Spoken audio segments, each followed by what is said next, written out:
Hi guys, আসসালামু আলাইকুম। তো আজকে আমরা একটি স্কেচ ট্যুর করব। এই এক সপ্তাহ আমি যেই ভিডিওগুলো ছেড়েছি তার মধ্যে আমি যেই স্কেচগুলো করেছি তা হলো, তো প্রথমে আমি প্রথম দিনের স্কেচ ড্রয়িংয়ে আমি আপনাদের শিখিয়েছিলাম যে কিভাবে একটি সঠিকভাবে একটি চোখ আঁকা যায়। তো সেটি আমরা প্রথম ভিডিওতে দেখেছি। দেন আমি দ্বিতীয় ভিডিওতে একটি কলস এঁকে বুঝিয়েছি যে কিভাবে শেডিং করতে হয়, সঠিকভাবে শেডিং করা যায় এবং শেডিংয়ের বিভিন্ন ধাপ দেখিয়েছি।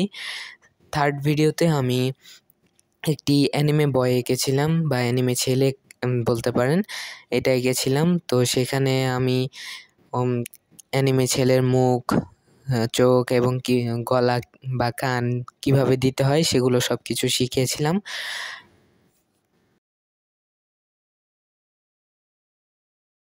এবং তৃতীয় ভিডিওতে আমি একটি কিউট অ্যানিমে গার্ল এঁকেছিলাম। এটা কেমন হয়েছে আপনারা সকলে জানাবেন। তো আজকে এই পর্যন্তই, দেখা হবে অন্য কোনো ভিডিওতে। Bye bye.